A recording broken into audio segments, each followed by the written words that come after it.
Class के इस भाग में आप सभी का स्वागत है। तो आज हम अध्ययन करेंगे कक्षा 12 के विषय हिंदी सामान्य पौन भूतिका अध्याय के अगले भाग का। इससे पहले कि हम पहले, दूसरे, तीसरे और चौथे पद का अध्ययन कर चुके हैं, अभी जो इसका अगला भाग है उसी अध्याय का, उसके बारे में हम आज अध्ययन करेंगे। तो सबसे पहले क्या करते हैं, इसको एक बार पढ़कर समझते हैं, देखते हैं, ठीक है। जिसको पढ़ने में दिक्कत होती है वो एक बार फिर से इसको पढ़ सकते हैं। तो आइए इसको पढ़कर देखते हैं, फिर इसके अर्थ को समझने की कोशिश करते हैं।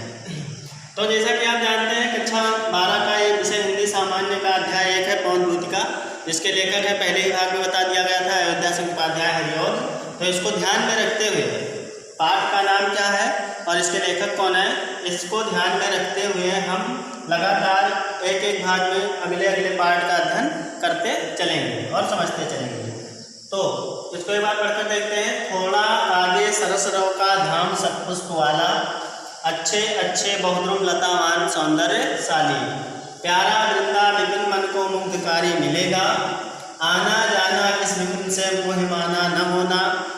अगला भाग है, जाते जाते अगर पथ में क्लांत कोई दिखावे, तो जाके सन्निकट उसकी क्लांतियों को मिटाना, धीरे धीरे परस करके गात उत्ताप खोना, सदगंधों से श्रमित जन को हर्षिकों सा बनाना। तो जैसा कि हमने पिछले भाग में अध्ययन किया कि राधा जी ने पवन को, वायु को, हवा को अपना दूत बनाकर भगवान श्री कृष्ण के पास भेज रही हैं, उसी भाग का अगला पद है, उसके बारे में अध्ययन करेंगे। पिछले भाग में राधा जी ने कहा था पवन दूती से कि जाकर रास्ते में कहीं मेरे दुख को देखकर विश्राम ना करने लग जाना, सीधा भगवान श्री कृष्ण के पास मेरा संदेश लेकर जाना। अभी उसके बाद राधा जी पवन दूती को क्या समझाती है उसके बारे में हम देखेंगे।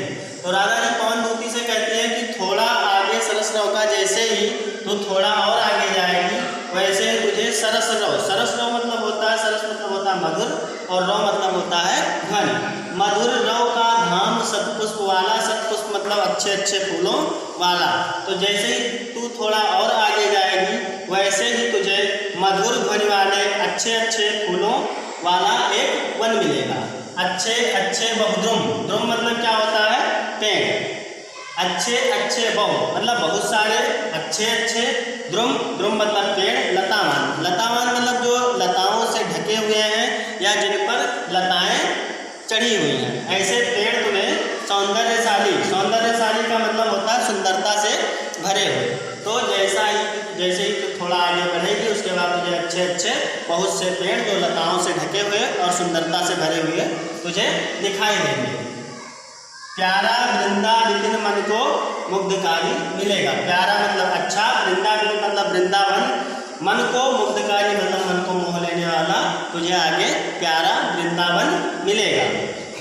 आना जाना इस विपिन से, उस पौन दूती से राधा जी कहती हैं कि आना जाना इस विपिन से मतलब इस जंगल से, इस बगीचे से तुम आना जाना, मोहिमाना न होना, मोहिमाना मतलब मोहित या मुग्ध होना। राधा जी पौन दूती को समझाती हैं कि उस वृंदावन से तुम आना जाना, लेकिन उसके रूप पर या उसके सौंदर्य पर मोहित मत होना, मोहिमाना न होना। अभी अगले भाग में राधा जी कहती है, जाते जाते पथ में क्लांत कोई दिखावे, क्लांत का मतलब होता है दुखी, जो कष्ट में हो।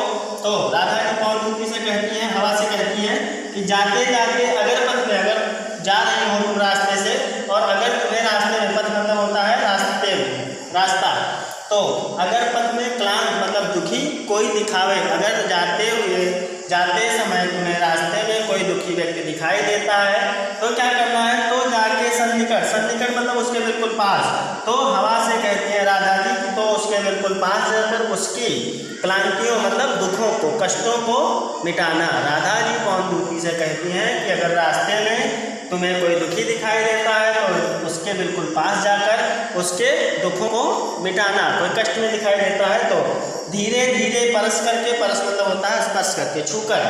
राधा जी पौन दूती से कहती हैं कि धीरे धीरे उसको छूकर, गात मतलब शरीर और उत्ताप मतलब तपन, अगर गर्मी से कोई तपा हुआ है, जल रहा है गर्मी से, तो क्या करना, धीरे धीरे उसको स्पर्श करके उसके शरीर को, गात मतलब शरीर, उत्ताप मतलब जलन उसको मिटाना, खोना मतलब मिटाना।